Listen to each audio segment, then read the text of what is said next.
In the 1970s, Rob Cohen was working as a producer and living in the Fairmount Copley Plaza Hotel in Boston, Massachusetts. On March 29, 1979, the building was set on fire by a disgruntled ex-employee. Hundreds of people were evacuated, 30 were injured, and 1 was killed. Cohen was staying on one of the upper floors and had to escape out a window because there was nowhere else to go inside. He was rescued by a firefighter, and that day stayed with him for the rest of his life.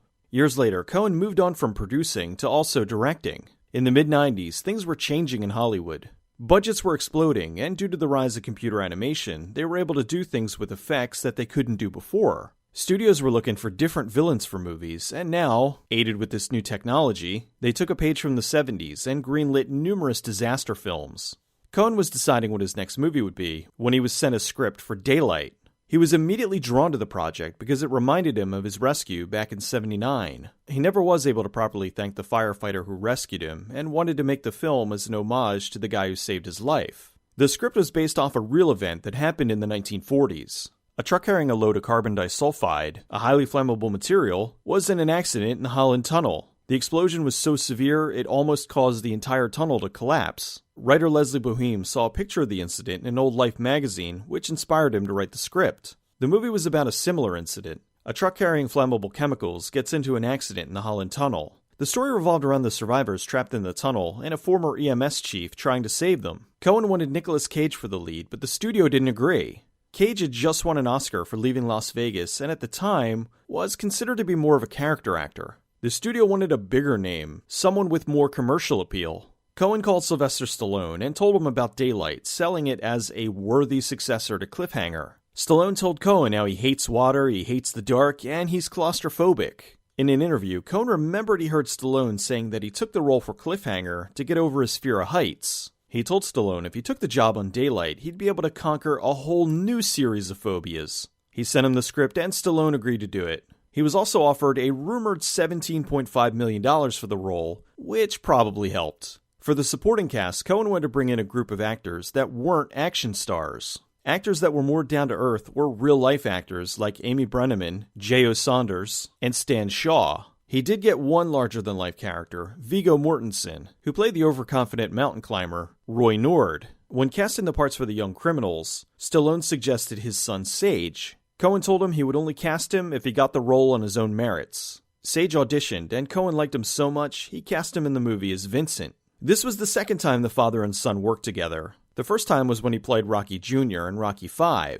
Young Scream Queen Danielle Harris was cast as Ashley. The producers wanted to film in Europe because it was cheaper than shooting in the US. They settled on Cinecittà Studios in Rome, Italy. With the gigantic lots and huge water tanks, they knew this was the perfect place to film. The effects team set out to build an almost full-scale replica of the Holland Tunnel. The set was 1/3 of a mile long. They studied photos of the real tunnel and matched it as closely as possible, right down to the wall tiles. They had 2 other tunnels built, both quarter-scale, matching the full size exactly. One was a regular miniature set, and the other was the same thing, only all in black, so they could use it as a template to composite the fire in the full scale. ILM did the CG for the film. Cohen wanted to enhance the film with CG, so they used practicals most of the time, and CG as a tool rather than a crutch. The 2-minute explosion sequence in the beginning was a huge endeavor. It was a combination of the full set, miniatures, and CG. The initial explosion in Fireball was real. The cars were lifted and flipped with hydraulics, and sometimes just the crew.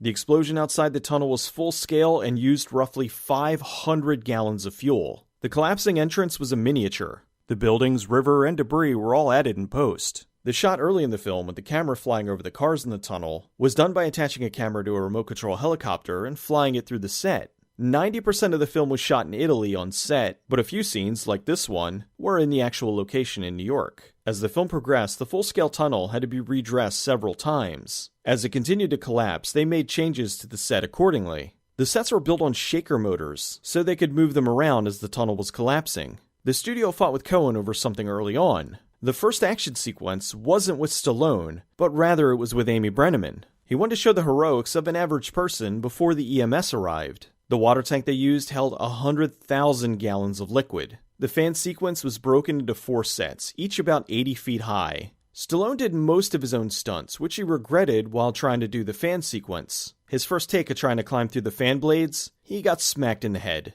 For the underwater scenes, the particles floating in the water were shredded spinach. Scuba divers were underwater with oxygen tanks in case of an emergency with one of the actors. The idea for the chapel came when the director visited a salt mine years earlier. Inside, the miners had carved a chapel area where they could pray before or after their work. They had around 2,000 trained rats for the film. The end portion was also based on a real phenomenon called a blowout. In 1916, there was a tunnel builder named Marshall Mabey. While working on a tunnel in New York, he and two other sandhogs, as they were called, noticed a hole in the tunnel. Air pressure had been building inside the hole for a while, and it sucked the three of them through an 18-inch hole. The three were pushed through the mud and the bedrock until finally they were launched 25 feet in the air above the surface of the water. The men were located hours later, with Mabey being the only survivor. He somehow escaped with minimal injuries and hoped to return to work in a few days. For the blowout, they didn't want to risk doing it underwater, so they used a technique called dry for wet. They used filters on the camera and put the actors in wires and blew fans at them. They also overcranked the cameras to make things appear to be moving slower. The particles, bubbles, and other effects were all added in post by ILM. Since there was no footage of an actual blowout, they just storyboarded and filmed the scene as what they considered would most likely to have happened. Brenneman and Stallone coming out of the water was shot in one of the water tanks in front of a blue screen. They took the footage and composited the river and buildings in later. The director had two cameos in the movie. The first was the voice on Brenneman's answering machine, and the other was one of the executives in the boardroom. The main shoot lasted for about 3 months. They screened the film for test audiences, and the biggest reaction they got each time was when the dog survived. The movie opened on December 6, 1996, in second place with a little over $10 million. It flopped in the US, pulling in only $33 million in its run, but did much better in foreign markets, which brought its total up to $159 million. Not exactly the hit they were hoping for, considering the budget was $90 million. On the positive side, they did get nominated for an Oscar for Best Sound Editing. After this, Boheme had another one of his disaster scripts picked up, Dante's Peak. Cohen went on to direct the first entry in multiple franchises, The Fast and the Furious, The Skulls, and Triple X.